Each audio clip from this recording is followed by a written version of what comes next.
What's your age? 33 in 9 days. At 32, has a man ever proposed to you before? No, never. I've never been proposed to.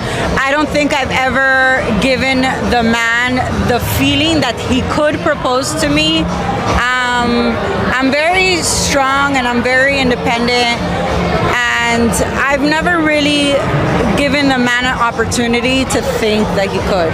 But what makes you think it's on you to give the man the opportunity to propose to you as opposed to it just being something he does? Basically because men in Miami do not like to be turned down. And if they don't feel the energy with the person that it's gonna get to that point, then they're not gonna even try. But what was... Is it me, or I'm the only one in her 30s with no kids, no man, no husband, nothing, no boyfriend? I keep asking myself, what am I doing wrong at this point? And this is exactly why I just can't with men. I was talking to this guy, and if you've been around the block, you know I'm a nurse. I work 12-hour shift, night shift. And this guy literally got mad at me because I was so tired. I had one of the worst night shift ever. That ended up being a 14-hour shift.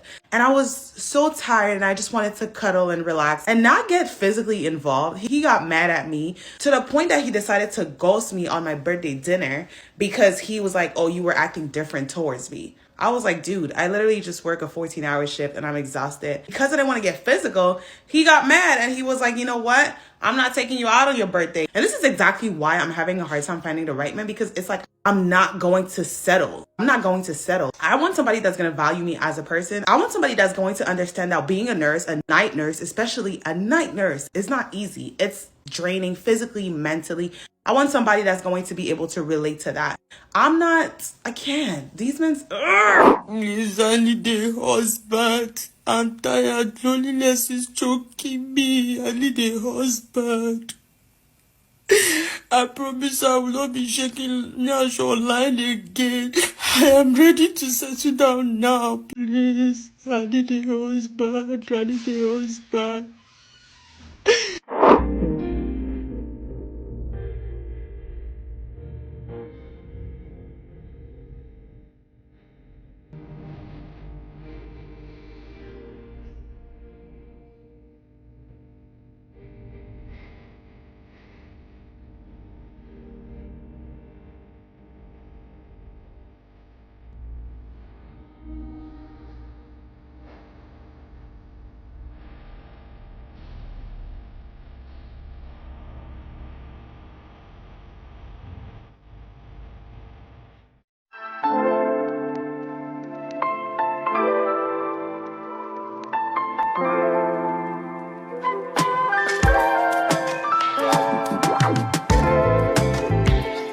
Scroll through TikTok long enough and you'll see the same story on repeat.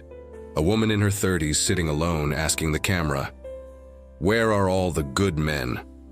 She's 32, single, financially stable, emotionally drained, and still waiting for a man to propose. But here's the truth, the men didn't disappear.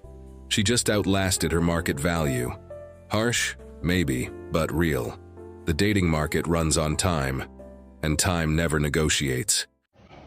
Just got my cappuccino. We with Jayla, and y'all, she want to know, actually we want to know, men, where do you guys hang out? Where do you go? So I am 30 years old and I've never had a boyfriend. No roster, never been on a dating app, waiting till marriage. And for the longest time I was like, Phoebe, I think you're the only person on earth that's 30 and single, right? That's never had a boyfriend. And recently I've been getting a lot of people on my For You page who are in the same boat. And I'm like, okay, this is encouraging. I think we forget sometimes that people who are single, whether it's in their late 20s or 30s or 40s, it is a decision, it's a choice that we make. I think in the good year of our Lord of 2025, it is easy to be in a relationship. There's so many avenues to be in a relationship. But at the end of the day, when you're putting yourself first and you're putting your standards first and you have non-negotiables, you're going to wait. You're going to wait. And the wait is worth it. You know, at the end of the day, have good men approach me? Of course. Every good man is not your man. You know, I would hope to think the person that you will be with checks off your biggest non-negotiables. You know, for everyone that's different. For me, he has to be a Christian. You know, I think I'm not the type of person that's like, you know, let me wait it out and see where this takes us, even though he's not a Christian, or even though he doesn't check off this biggest non-negotiable. I'm not that type of person. What's your age? I'm 30. Are you single? I am. Do you think it's a red flag that you're single at 30? Maybe to some people. I'd had a long-term relationship for a while up until like a couple years ago. So I think that for some people that have a very antiquated sense of romance and modern dating, it's possible they could see it as a red flag. So why did you end that relationship? Because we met when I was 19 and I grew into somebody that was very different than who I was at 19 years old, and the partner that I would have chosen at 28 was much different than the person that I had chosen at 19. And how long was this prior relationship? 8 years. It was just a matter of falling out of love and being somebody new and just wanting to explore life as an individual versus always being tied to somebody. How do you approach dating now, being that your 8-year relationship has ended? It's not going to be just anybody. It's going to be the right person because I'm extremely content being single and I have a certain level of peace I'm not willing to sacrifice that. Let's talk about a concept many find controversial, but one that reflects a stark reality in modern dating. At 22, a woman often finds herself at the peak of her dating power. She has endless options, with men vying for her attention. All she has to do is simply be. But fast forward 10 years to 32 and the landscape has dramatically changed. The same men she might have overlooked are now married, focused on building their futures or dating younger women who embody what she once did: youth, a sense of peace, and an open heart. It's a tough pill to swallow, but the dating market doesn't operate on the same principles as the job market. It doesn't tally up degrees or salary figures. It responds to a different kind of value. And time? Time is the one asset that, for women, diminishes with each passing year and can never be earned back. Why are all the girlies in the same boat right now? From my last post about where are the girls finding boyfriends nowadays, can we debrief how literally every single girl had the same comment? They're like, I don't know, I'm trying, no luck, blah, blah, blah, blah, blah. Like, why are we all in the same boat? Why are 50% of the comments saying Facebook dating? Are people really using Facebook dating? No thanks, not for me. And then just recently the video started gaining attraction from the men and they're like, yeah, we can't find girls either. We were told don't talk to the girls, so you have to come up to us first. Like, huh? And I think I should clarify that it's not that I can't find a man. We can't find men, because we can. They're everywhere. It's just we can't find the right men that we are looking for, that we have preference in. So maybe I should rephrase my question into, where are all the good men who have potential at? Where do I find them? Your standards are just too high. I'm a 30-year-old single black female prioritizing gut health and protein intake. I can squat 250. I've written 2 books and speak 3 different languages.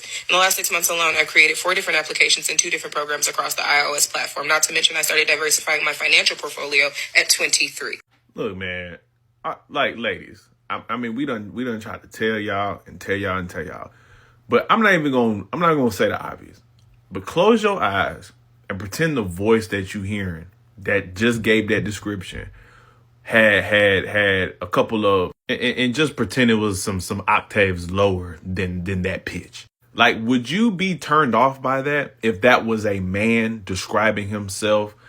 If you asked him, tell me about yourself, and that's what he gave you? Like, would you be attracted to that description from that man? No, you wouldn't. What's your age? 26. Are you single? Yes. Could you see yourself dating a man who worked at Walmart? No. Why not? Why would I date somebody below me?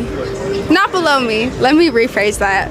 Why, if I worked so hard to get to where I'm at, why would I date somebody who hasn't? So a man who worked at Walmart couldn't take you to the places that you'd want to go? No. No, absolutely not. What is it about your lifestyle do you think a man at Walmart couldn't do for you? I like to go shopping. I like to travel. I like to go to nice restaurants. I like to enjoy life. And I feel like if you work at Walmart, you really only have the means to do the necessities. But let's flip the script, right?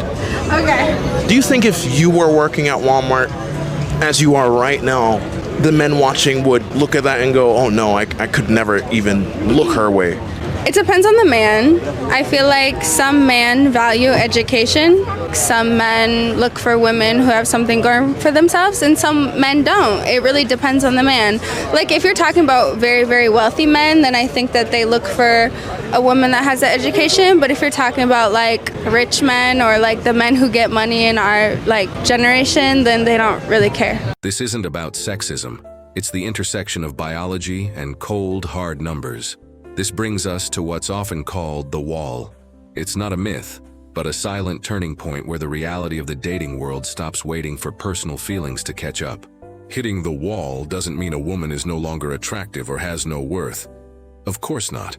What it signifies is a fundamental and permanent shift in her leverage in the dating marketplace. The long line of suitors she once had doesn't form for what used to be. Men, by and large, are interested in what is present right now.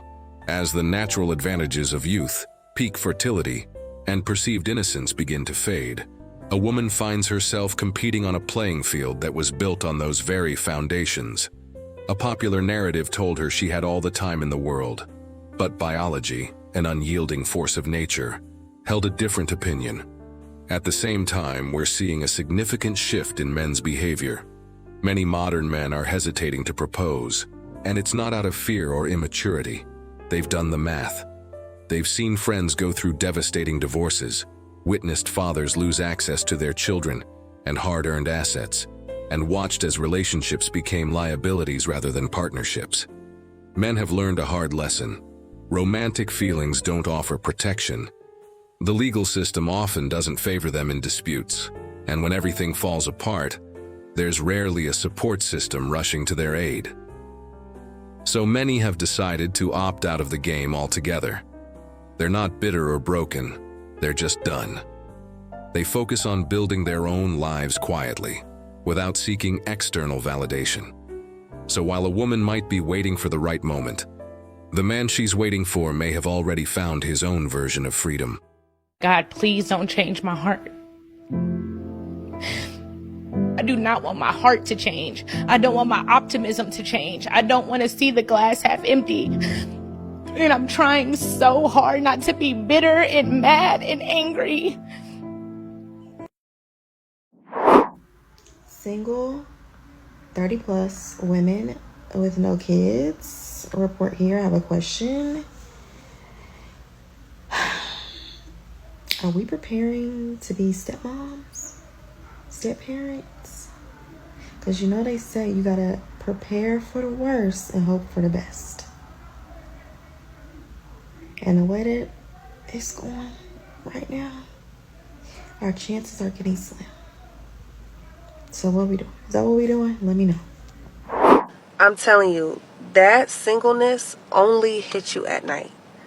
When you ripping and running throughout the day, when you at work, when you know, whatever extracurricular activities, when you doing hobbies, when you at the gym, you don't even care about being single. That's not even on your mind.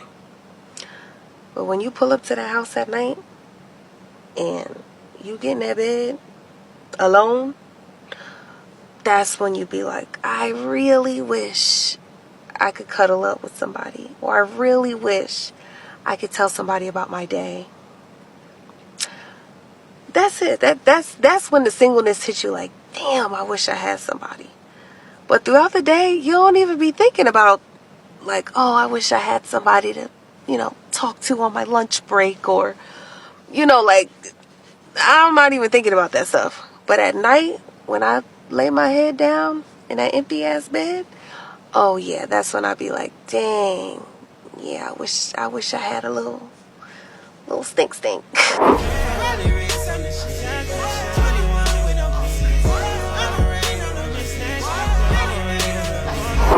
Why does no one explain or tell us how hard it is to be dating in this modern age in your 30s? I don't want to be going out dating. I don't want to do it. I don't want to put myself through it. I just find that people are so easy to leave, and people can't commit anymore. People don't want to commit anymore. It's too easy to find other things. And then just stupid things, like you're going on Instagram or TikTok or anything like that. You're scrolling through and you're seeing all these memes of things that you want to have in your future, and it just makes you feel so envious. Like, I wish I could have that. Why can't I have that? Oh, dating in your 30s sucks. It really sucks. And I think it's just kind of like, it's trying to come to terms with the fact that everything that you thought you'd have by this age isn't always where it's meant to be. Sometimes you just need to wrap your head around it. But it does, yeah, it gets a bit much sometimes. Just a low day. I'll be fine again later. Every time we hear, "I'll settle down when I'm ready," there's a crucial piece of the puzzle missing. Readiness doesn't guarantee options. As a woman gets older, her window of opportunity for attracting the kind of partner she desires tends to shrink. Men her age often aren't looking for a peer in the same way she might be. They are frequently drawn to youth, a peaceful disposition, and the potential for building a future together from a fresh start. She was told, "Never settle," and took it to heart. So she waited, and she waited, until waiting wasn't a strategy anymore. It was her entire reality. What she saw as high standards may have morphed into a form of self-imposed isolation, dressed up in designer clothes. The wall isn't a form of punishment. It's a mirror. It's a reflection of what happens when personal comfort is prioritized over accountability, and ego overshadows the stark realities of life. A cultural narrative encouraged women to delay starting a family, to prioritize careers and academic achievements, and to live it up in their youth. But while that was happening, men began to wake up.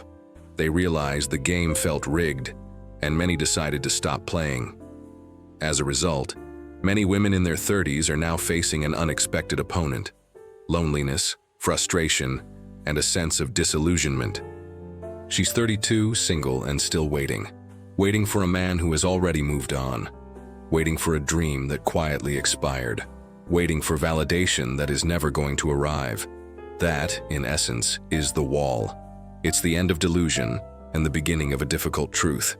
She thought she had an infinite supply of time, but time always collects its due, whether you believe in it or not. If this message resonates with you as truth, that's because for many, it is. Think about it. Men have more choices and more information than ever before. This means men are becoming incredibly clear about what they want, and more importantly, what they don't want. The standards are high, the competition is visible, and the feedback or lack thereof is instant. It can feel harsh, even ruthless at times. But is that a broken system, or just a very transparent one? It forces men to really look at ourselves, what we bring to the table, and how we present ourselves to the world. It's a tough pill to swallow, but maybe this brutal honesty is just showing men the unfiltered truth. What are your thoughts on this? Drop a comment below, not for sympathy, but for some clarity and honest conversation. Let's figure this out together.